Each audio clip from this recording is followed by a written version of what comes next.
Bismillahirrahmanirrahim. Assalamualaikum warahmatullahi wabarakatuh. Anak-anakku, ketemu lagi bersama Bapak Endang Ade Rustandi dalam mata pelajaran Bahasa Indonesia kelas 7 semester 1. Baik, anak-anakku, bagaimana kabar kalian hari ini di rumah? Mudah-mudahan BDR kalian tetap semangat, tetap sehat. Mudah-mudahan Allah senantiasa memberikan kesehatan untuk kita semuanya. Baik anak-anakku, dalam pelajaran kali ini kita akan membahas teks narasi.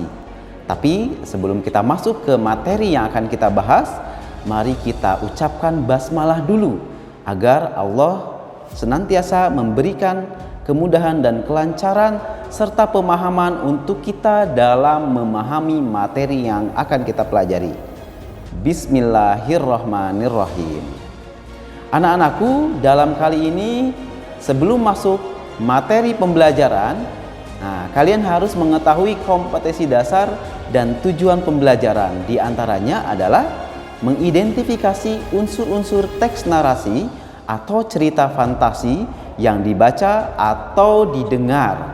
Nah, yang kedua, kalian harus mampu menceritakan kembali isi teks narasi yang dibaca atau didengar. Nah, itu kompetensi dasar dan tujuan pembelajaran. Adapun yang akan kita bahas dalam pembelajaran kali ini diantaranya adalah kita akan mengetahui definisi teks narasi itu seperti apa.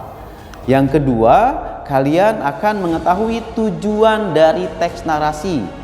Nah, yang ketiga, kalian juga harus tahu ciri-ciri teks narasi. Dan yang keempat adalah unsur teks narasi, tentunya unsur yang membangun ya. Berikutnya adalah langkah-langkah dalam menulis teks narasi. Baik, apa itu teks narasi? Nah, apa sih teks narasi itu? Nah, Bapak kasih clue bahwa teks narasi adalah sebuah cerita ya, kumpulan ya, berkaitan dengan waktu, urutan waktu atau secara kronologis. Nah, jadi kumpulan-kumpulan cerita dengan lengkap dikumpulkan berdasarkan urutan waktu atau secara kronologis. Nah, itu teks narasi, kalian bisa baca ya.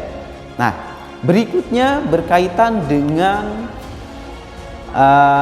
tujuan dari teks narasi. Nah, ternyata teks narasi juga harus mempunyai tujuan yang jelas. Di antaranya adalah ini, memberikan informasi, wawasan dan pengetahuan. Jadi ketika kita ingin atau akan membuat teks narasi, nah di antaranya adalah harus ada informasi ya. Nah, berikutnya pengalaman estetis.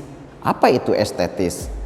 Mengandung sebuah keindahan atau apa yang diceritakan berkaitan dengan nilai estetis atau tentang keindahan. Ceritanya bisa diterima oleh orang banyak gitu. Berikutnya adalah kronologi sebuah peristiwa. Nah, ini tadi Bapak sudah jelaskan. Kalau narasi itu adalah teks narasi adalah teks yang berisi cerita berdasarkan urutan waktu atau secara kronologis. Berikutnya, nah tujuannya adalah satu, tulisan kita atau teks yang kita buat harus di dalamnya terdapat hiburan ya, biar orang atau pembaca mendengar yang dibacakan, misalnya teks narasi yang kita buat itu sebagai bahan hiburan bagi pembaca atau pendengar. Nah, berikutnya ini kita akan bahas berkaitan dengan ciri-ciri teks narasi. Tidak jauh dari tujuan tadi ya. Nah, ini tersusun secara kronologis atau urutan waktu. Yang kedua, bahwa ciri-ciri teks narasi ini adalah terdapat unsur perbuatan atau tindakan gitu. Nah, yang ketiga informatif. Nah, informatif di sini harus mengandung informasi seperti yang tadi Bapak jelaskan. Nah, selanjutnya mempunyai nilai estetika ya, tidak jauh dari tujuan teks narasi tadi ciri-cirinya ya. Nilai estetika itu ada nilai keindahan dari sebuah teks atau ya cerita yang akan kita susun. Nah, berikutnya adalah ada beberapa unsur intrinsik, unsur yang membangun cerita. Nah, di dalamnya ada 1 tokoh, ya, 2 alur atau plot, 3 latar atau setting, 4 sudut pandang, 5 judul, 6 gaya nada, dan 7 tema. Nah, ini unsur intrinsik ini harus kalian pahami, ya, harus kalian pahami. Apa itu tokoh? Tokoh itu adalah pemeran dalam sebuah cerita, ya. Jadi dia yang menggerakkan cerita itu agar lebih menarik. Apa itu alur? Alur itu jalan cerita. Jalan ceritanya bagus tidak? Jalan ceritanya menarik atau tidak? Nah, itu. Yang berikutnya latar. Latar itu tempat. Ada tempat, ada suasana, ada waktu, di setting, ya. Yang berikutnya sudut pandang. Nah, sudut pandang di sini adalah cara pengarang menempatkan dirinya dalam cerita, atau penulis, ya. Penulis menempatkan dirinya sebagai tokoh akuan, orang pertama atau orang ketiga. Nah, berikutnya judulnya harus bagus agar pembaca, pendengar memahami, wah ini bagus ceritanya, ini bagus judul teks narasinya.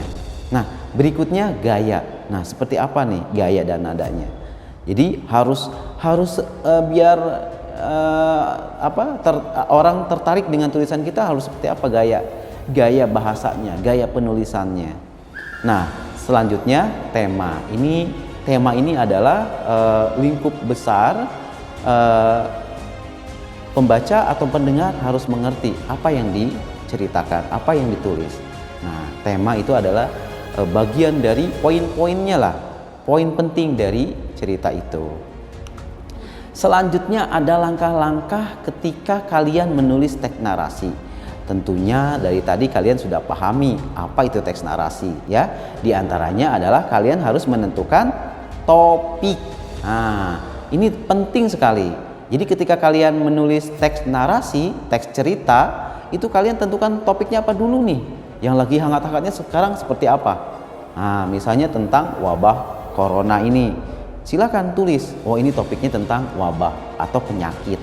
Nah, dari situ mengembangkan dirilah. Menentukan tujuan. Nah, tujuannya seperti apa ketika kita menulis teks narasi. Jadi langkah-langkahnya itu harus jelas. Tujuannya harus jelas.